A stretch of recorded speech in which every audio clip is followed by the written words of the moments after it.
Hello, hello. Welcome back to another episode of The Evening Word. I am your host, Saxophone Delmon, bringing you love, light, and positivity to your newsfeed. I am excited about today. It is a beautiful February 4th, and I hope you are having a blessed, wonderful day, and all kind of prayers and blessings are coming towards you. And if you're feeling like you're having a little bit of a rough day, I understand. Hang in there. The night is not over, and you still have a chance to turn it around, and you've come to the right spot because, well, we're asking today as the topic, why isn't God your best friend? If you're having a rough day, if God was your best friend and you have a daily relationship with Him, we're going to talk about, well, how is He able to bring us that kind of best friend care that we need when we're having a down day? So today's word comes from the book of Psalm, chapter 29, verse 11, the book of Numbers, chapter 6, verse 24 through 26, and Psalm, chapter 13, verse 5. And the word says, "Bring me your weakness and receive my peace. Accept yourself and your circumstances just as they are, remembering that I am sovereign over everything. Do not wear yourself out with analyzing and planning.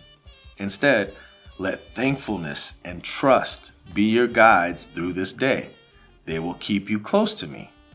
As you live in the radiance of my presence, my peace shines upon you. You will cease to notice how weak or strong you feel, because you will be focusing on me. The best way to get through this day is step by step with me. Continue this intimate journey, trusting that the path you are following is headed for heaven." All right, these words come from book of Psalm, chapter 29, verse 11, Numbers, chapter 6, verse 24 through 26, and Psalm, verse 13, verse 5. Bring me your weakness. That's a great message for sometimes when we're feeling alone and broken and no one understands, right? Especially as a business owner, when you feel like you've sacrificed everything, you've given all your money, your time, your effort, and no one is helping. No one understands. Why can't I just break through that barrier? And we start working on things that we have no idea what we're doing, and sometimes we make things worse, right? And we're doing these kind of things because we see holes in our plan and weaknesses where we're not strong, and inconsistencies on things we just don't have time for or the ability to do, right? So the first kind of instinctual alternative is I'm just going to learn everything. It's all in my hands and it's all on me. And if you want it done right, you got to do it yourself. And that is completely the wrong attitude to have about it. Right? When you ask God for these blessings on, oh Lord, help me through this, He wants us to remember that we asked Him to bless it. Right? Like that we in marriage, there's vows. We ask God to bless the marriage, and there's, death do us part, for richer, for poor, for better, or for worse, And if we made those same kind of vows to ourselves and invest in ourselves and believe in the blessings that we have for ourselves, we got to believe in God and trust in God, that God is, if we put it all in God's hands, and God knows that we love our business, or we love this path, or we love this person, or like, please, will you bless it, because I'm not strong enough to be able to hold everything together. God understands that. He's like, I just been waiting for you to ask for help. Kind of like a parent when the kid's trying to ride the bike and you want to hold the seat and you go, I got it. And like, no, but you're going to fall. I'm not going to fall. Like, all right, let go. All right, don't run with me. Okay, I'll step back.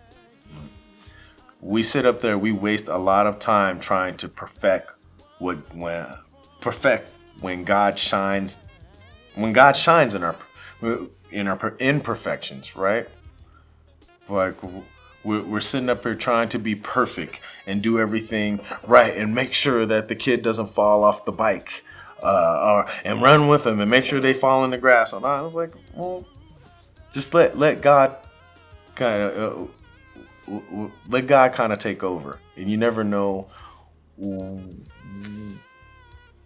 what God is going to do when we let Him take over and we don't worry about our weaknesses. We just focus on the strengths.